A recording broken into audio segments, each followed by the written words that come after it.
Indian food has been a staple in the hearts and stomachs of the British people for over 200 years. Ever since Englishmen first visited India, the English people have had craving for curries and other dishes to spice up their otherwise boring diets. Fast forward to today, Indian cuisine is still a beloved favorite in the United Kingdom, with hundreds of restaurants in London alone. From traditional curry houses to a new age of modern and funky restaurants with ever-changing menus, Indian food has come a long way in London. British food becomes very bland and very boring and very dull, and it gets much worse because then you have the First World War and then you have the Second World War, so you have rationing and it's bread and potatoes and really quite monotonous. Curry is seen as a normal British dish that's almost as British as it is Indian these days. The Indian food industry in Britain is one of the major success stories of the second half of the past century.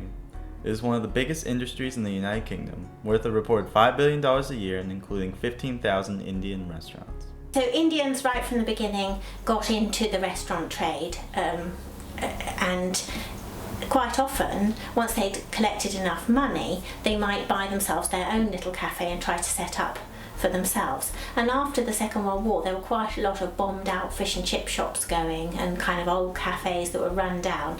And these men bought them up, set them up, cleaned them up, opened them up, and because they were willing to work long hours, they would often keep these cafes open till very late at night. The restaurants were dominated by guys from Bangladesh and the Punjab, and together they've created or forged the identity of the Indian restaurant in the mind of people in Britain, and they've done that for about 3 or 4 decades. Really, until effectively Bombay Brasserie came along 30 years ago, and then followed by Chutney Mary. And because the Bombay Brasserie followed by Chutney Mary have been the restaurants which actually marked the turning point in terms of the appreciation of, or the start of belated appreciation of what real Indian food was about in Britain. London now has more Indian restaurants than big Indian cities like Mumbai or Delhi. Indian food dominates the city with more restaurants than Italian or Chinese cuisines. In London, the really famous area for Indian food would be Southall.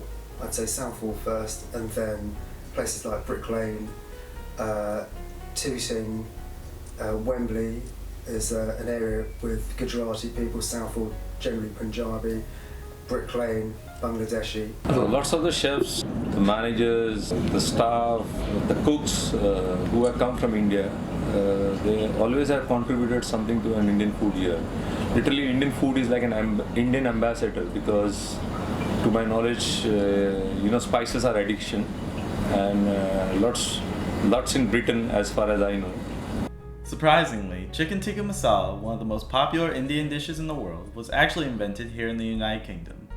Former British Foreign Secretary Robin Cook proclaimed in his 2001 farewell speech that chicken tikka masala is a true British national dish.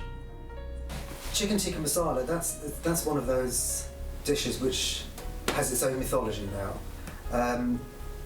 Apparently, there's a guy, probably a couple of characters in the UK, who are laying claim to having, by dint of putting that meat in a sauce, created a new dish. Whether it was to stop the meat from drying out, as is claimed in India for butter chicken, or because they just wanted to funk it up. It's absolutely possible. Although Indian food may have become the national food for Britain, it was never an immediate success. For a long period of time, Indian restaurants were considered to be an extension to the pub that mainly catered to a drunk and abusive clientele. So Indian restaurants used to be known for having flock wallpaper, red flock velvety wallpaper, and sort of cheap imitations of what India was supposed to look like and so on, and to be dark, dimly lit, and smelling of spices, really. Indian restaurants were initially, especially when they were first, these little cafes, they were somewhere where you'd go after you'd been to the pub, after you were actually quite drunk, and you'd have a curry. And I don't think that was very pleasant for the owners of those kind of restaurants, having to serve drunken Englishmen.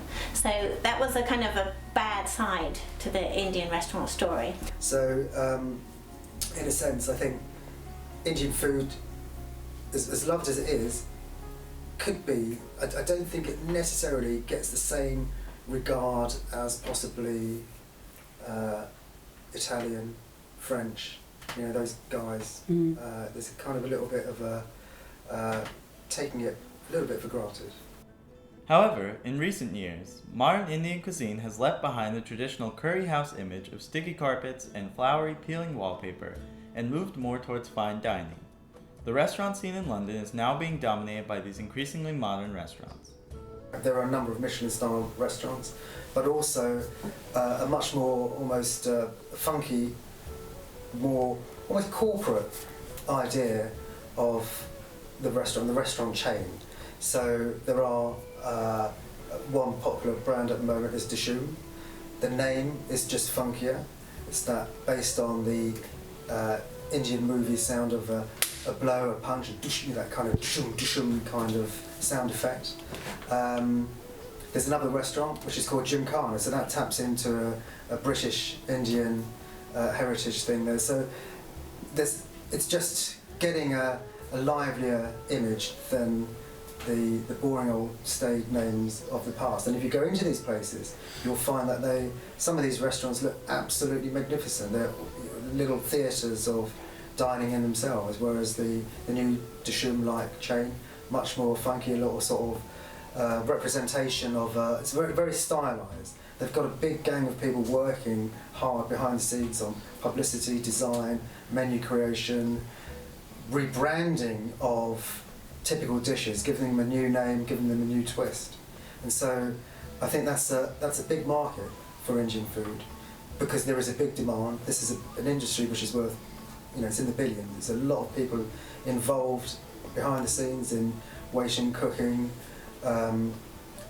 Indian-based produce is grown in this country for domestic consumption and also for restaurants. So there is a lot of things on different scales working for the Indian industry. The new restaurants are trying to change the perception of Indian food in Britain by offering new styles of dishes that go beyond just curry. Indian restaurants in the 1980s used to have a technique of you would boil down onions and make a boiled onion paste, and that paste was basically the basis for every single dish, and then you'd put a few more tomatoes in this one, add a bit of different meats, and then you'd have an array of different so-called different curries, but they all tasted vaguely the same. And these new Indian chefs have wanted to show that's not how you cook Indian food. You grind the spices from the beginning, each one has a different array of spices in it, put into the food at different stages and so on. And that's also part of the fashion for fusion foods. You have a fusion between Indian and British and so on. Here's what a modern Indian chef has to say about how he has transformed the recipes that he used in his Mumbai restaurants to better fit the restaurant he now owns in London. He achieved this by introducing modern, healthy twists to traditional Indian dishes. We have some very great local Bombay specialties, which are given us finer twists with the healthiness to it, like vegetable bhanula. It's like a baked vegetable cake. In India, they just do it with cabbage and gram flour, and I have done it with lots of exotic vegetables in that. And then we have some very interesting dessert, which I try to create it like kurbani ka meetha, but steeped into kantru. Generally, they steep into saffron oil, but I steep that into kantru to get a flavor out. We serve it with vanilla extreme. And then we have tandoori figs and apple crumble, which again I have created as a healthy option. We give tandoori figs and apple crumble, but my crumble is always made with raw muesli, organic muesli. So these are the twists I have given to the food. Basics are the same, but I have lifted the whole concept of completeness to the food. The new chain of restaurants has been wildly accepted by the people of London. The British consumer, long familiar with just curries and naans, is ready to try the different types of Indian food from all regions. By offering a more elegant dining experience, Indian food has become much more posh and upscale. Nowadays, the restaurants or the new chain or the new breed, it's much more user-friendly, I'd say. People may just go in to go and grab a dessert. It would almost be like in India, where you could go into a little place and order a very specific thing. And it's opened up to a clientele which perhaps may not have wanted to enter into that area. Just like women may, for example, not necessarily feel at home in a pub. A lot of single women or groups of single women might not have liked to enter the old style Indian restaurant. The new breed of restaurants is allowing those people to feel that they can go and just enjoy their time, hang out there, and not feel like under any pressure. Well, I think the most obvious trend is an understanding that Indian food is not just some kind of slop made from this boiled onion paste and so on. People have got an understanding and appreciation now that Indian food is quite sophisticated, that it's very regional, and that each region in India has a specific way of eating and a specific style. And people understand that, you know, you use mustard seeds a lot in Bengal or sweet and sour in Gujarat and so on. I think people are slightly more aware of it. They understand that it's regionally different, even if they don't know what those specific regional differences are. Indian food has made its mark on the food industry not only in London, but in all of the United Kingdom. With events such as National Curry Week and an ever-expanding market, it's safe to say that Indian cuisine has found a home here in London. And some people say that you get better food in London than in India also. And some of the critics say that. And I also agree with lots of my friends, because I think because of the migration, lots of the best chefs and the cooks have moved to London. Anyone who goes away on holiday, maybe they go to the south of France for a week or a couple of weeks, they'll come back, first thing they order will be a curry. You know, they just want to get that kind of, that fix of spice. And it's still just as popular as ever, I think. And even though lots of things like Thai cuisine have come in and all kinds of competition, Indian cuisine is still really at the heart of British tastes, and people really love their Indian food here, so I don't think it's going to go away.